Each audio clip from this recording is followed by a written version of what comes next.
我现在正式跟他谈，今年6月如果央行豪宅解禁，第3户变3成，我立刻请大家吃100份鸡排。来，不要做了。房地产有几个位置？台北市的上面的、下面的会上涨，通告会只能交这么多。我完全认同，因为我有几间房子在那边。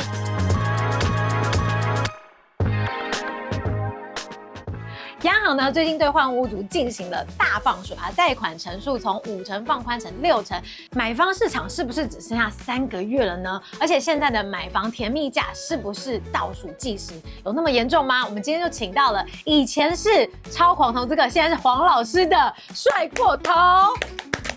大家好，行走的 GPS 研磨子阿贝。大家好，我是魔杖阿贝。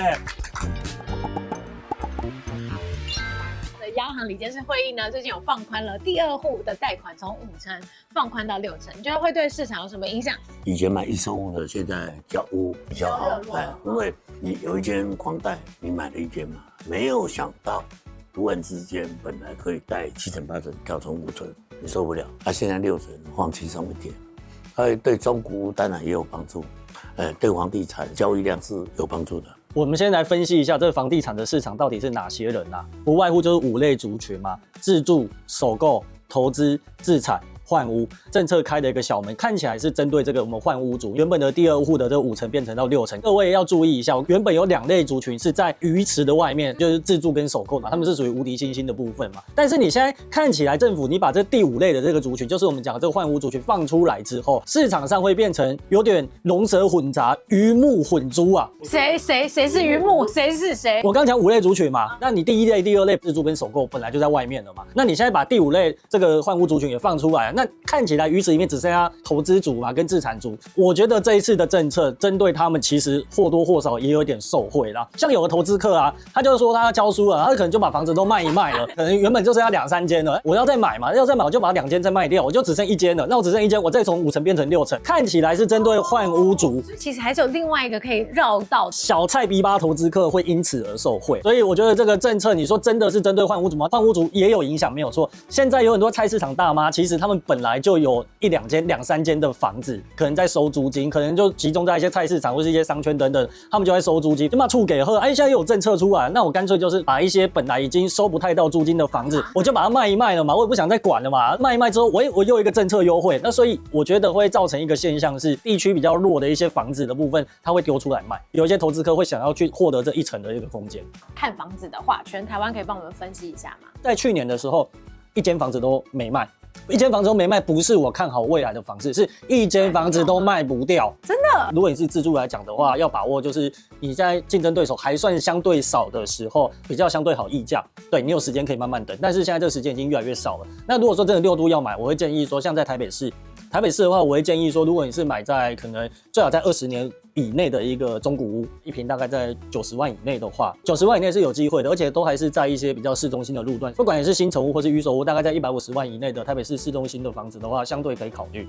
所以新北市要往从化区去跑，要不然说台北市这些可能因为房价比较高收不了的这些族群，也会被推到新北市来。可是台北市、新北市的这些族群，他不会去买你的老公寓，会去买从化区的新大楼，相对繁荣一点，比如说板桥啊、三重、新庄啊，从化区里面还能够找到实际在70几万的一个案子的话，基本上也可以相对可以值得考虑一下。桃园的这个绿线捷运即将要通车了，我个人会持比较保留的态度，我反而会觉得说桃园绿线周边的一些中古屋，它没有涨得太多的情况下，可以去找一下桃园绿线的周边的一些中古屋的部分。新竹那边大部分都是均富，大部分人都是买得起房子的，所以新竹我认为它比较难以摸清。像台中啊、台南啊、高雄啊这3个地方，我认为他们这些年来因为从化区的概念，因为高铁的概念，其实都水涨船高，再加上他们的一个卖压其实是非常的大的，那交屋潮也非常的多，所以反而是台中、台南、高雄是这些年来我相对比较谨慎的地方。我先讲台北市啊，对，台北市的最南最不好，最北的就是北投很不好，他们最东的南港以前都有工厂，现在南港很贵，所以只剩下一个地方。什么？哪里？最西，台北市的西边门户计划，台北火车站那2栋大楼打通的西门计划，所以上面的大同，下面的万华会上涨。我完全认同，因为我有几间房子在那边。等一下，你们两个今天很奇怪，一直看多，你怎么？地产有几个原则：买电梯不要买公寓，买重化机不要买市区，通告费只能交这么多。你其他都不讲了，你台中、高雄、台南你都不讲啊？下次给通告费再讲。之前一直在哀说，大家都觉得房市很差的情况，是不是？第一个已经过了，第二个是今年是不是会逐步放松，就变成房价一路就开始往上了。至少从这个前年的919打房之后，一直到这一次的政策放宽之后，我去代销的现场看，门庭若市，因为我认为这个积压的买气稍微有点被释放出来。那你这是预售的市场，中介的中古屋市场，我自己实际到中介中古屋市场那边去看也是一样，我看到更多的状况是爸爸妈妈带着小孩一起来看。为什么会有这个现象？我自己会联想到，就是因为我们这个7月底的这个新青安即将要停止这个申办了嘛，后面可能会有新的新青安，但这个就先不讲。我觉得现在的爸爸妈妈也很聪明，他们可能会为小朋友打算，他们不一定是用新青安，但是房仲或者是说代销，他们会用这样的一个复苏的状况，诱使他们就是赶快能够做决定，希望他们赶快出来看房子。目前看起来市场上也有受到一个这样激励的一个效果。至于你说交易量会不会增加，我觉得或多或少以现实的状况来讲，至少跟前1-2年比起来，我觉得会增加一点点。但是我觉得有一个量会更大幅的增加，叫做委售量。委托销售，投资客的屋主们，我觉得也会因为这一次的关系，他们会希望说，赶快趁房价还没有掉太多的时候，趁这个机会把它除掉。最近团队给我一个数据，让我非常的惊讶，也就是呢，非常多人看下班去你家，但是居然有70%的人都没有订阅。如果你一直有在收看下班去你家，而且你也非常喜欢我们的内容的话，现在就让我麻烦你一件事情，就是请你按下订阅吧。对你来说可能是举手之劳，但对我们的团队来说，是以后能够做越来越好优质内容的关键。帅大哥，你怎么看？投资客增加是因为房地合一要换5年，随着时间的推移，投资客又一直出来，打房已经1年半，这个事情再拖个4-5年后，投资客没有买进来，而满5年也卖光了，投资客逐渐的减少持有。因为新青安自住跟首购的人一直增加，所以这是一个推移啦。但是你觉得房市最差的时间过了吗？刚开始打的时候很震撼，所以这18个月量一直往下，买卖移转栋数35万，1变成26，这个26我预估今年应该是28了，小幅度增加。那现在中古屋我所知道，全部的中介告诉我来讲，大概增加成交量增加15%，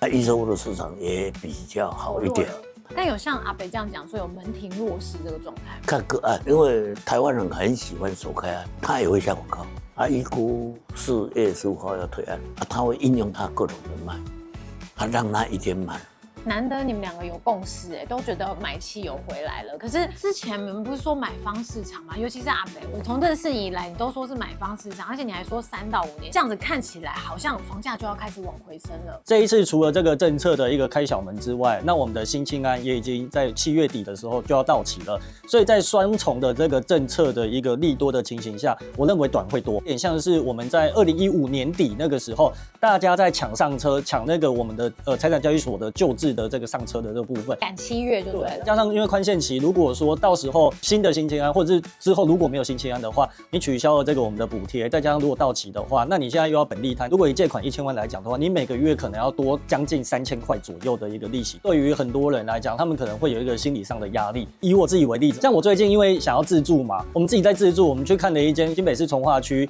你要找一间3房加车位的，大概也就是要2000多万，将近3000万左右啦。当初我自己在看的时候，我就想说没关系嘛，买方市场就慢慢看嘛。但是说实话，自从这个政策开小门之后，就是我们第2屋5成变6成之后，我开始会有点紧张了，是因为我知道市场上看的人真的变多了，连我们这种老鸟都会稍微有点感觉被推着走的情况下，你难保那些菜鸟不会因为这样的话术就是直接上车了。你这几个月对于自住客来讲，我认为要相对加快脚步一些些。但是你说3个月的期间，它到底房价能够推升到多少？这个我们没有人说得准。但是眼睁睁的事实就是，真的看的人变多了，真的变很多。所以我认为房价的这个甜蜜期的部分，你现在还没有人出来跟你抢看房子的这个情况，真的只剩下大概这2-3个月的时间啊。可是阿北，你之前都说3到5年呢，这4到5年的时间我是看不好的，但是前提都是在于说贷款活水没下来的话，现在贷款活水下来了，你现在政策改变啦，你现在政策也变成你从5成变6成啦，那个大反转呢，你就一直看空的情况下，现在突然间看多哎，那大哥你怎么看？中介要是告诉你这间房子有人要下斡旋，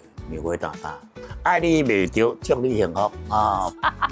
受影响，你旁边那个受影响了啦。那个卖不掉加价卖的摔过头去哪里了？你们两个今天角色对调什么啦？那去年去年房地产跌了4.7%，本来预估今年也会跌4.7%。那现在因为中东战争、通膨，历史上房地产必定会上涨。那你对于股票不确定因素，这个股票的钱，有一部分的人会转向房地产。本来预估的4.7%，我认为会缩小，也许缩小到2%。买方会增加，本来预估是26万件变成28，也许会变成20几。央行在12月份，银行自主管理，现在的3月份，第2天5成变成了6成，6月份贷3成，全部还款。真的假的啦？豪宅贷3成，豪宅提高。台北市7000万就变成8000万，我跟他赌绝对不可能发生，我跟他赌绝对不可能发生这种事情，不可能。第3间3成变成5成，我现在就跟他赌100份鸡排，我现在赌100份鸡排，只要公司法人贷3成变成5成，不可能6月突然变成这样吧？我真的会吓一跳哎。会，因为央行在2024年9月19日打完，就是说集中度37.6，2026年的2月份是36，那为什么往下降？因为分母是总贷款数，分组是房地产的贷款，房地产贷款1年增加3点多，但是这个分子贷款增加5点多，5点多就是一个今年电子它要开工厂，一直开。绿能设备、风电跟太阳能板，现在12%，年底要到20%，所以你要贷款也都给你，这2个增长很大，所以房地产的增长就被降低了，每个月是减少0.1，现在18个月了嘛，减少1.7嘛，每个月增长0.1，明年的3月份会多少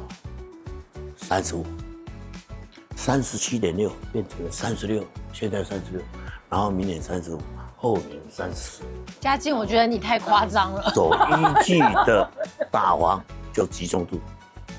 一直降低，达到杨金龙的水准红线，他的红线是36、35，到了35，他不得不还款，世界会改变。这个世界会改变吗？2028年2月25号到了，杨金龙毕业出局。然后房地产就会惨了。我现在正式跟他打赌，我今年6月，如果央行因为真的这样子，豪宅解禁，第3屋变3成，我立刻请大家吃100份鸡排来找我领，100份鸡排来找我领，真的100份鸡排来找我领，不可能，绝对不可能啊！什么水位到哪就然后我央行有杨金龙就要给他，我感觉绝对不可能。你们2个难得看多，怎么一下子人家多一点点就算，你们2个看那么多是怎么样啊？我认为美伊战争更重要，那个通膨很可怕，而且川普赢掉可不赢我没讲啊啦。你们2个觉得短多长空那个时间点会落在什么时候？短多就是我认为最近这几个月会因为这个政策的关系，就到7月嘛，再怎么不济大概到年底左右了。这段的时间基本上你看不到什么太差的状况，因为太差时间点真的已经过了。我个人认为会慢慢的稍微逐步放宽啊。所以阿哥，你觉得短多是到哪里？因为伊朗的战争4月5月你就会知道通膨怎样了。但是我们老一辈的记忆，只要是危机，房地产就上涨。我认为战争的因素远超过央行的因素。我认为目前来讲，政策的因素远远超过战争。套他最常讲的一句话：“台湾不一样，弯刀不赶快啊！”有讲过吧？卖不掉加价卖，有没有？国家不一样。好，我们谢谢阿贝这么无私的告诉我们这么多的资讯。然后大家如果要进场的话，也认同只剩下3个月的话，就要赶快开始看房子了。大家下次再见喽，拜拜。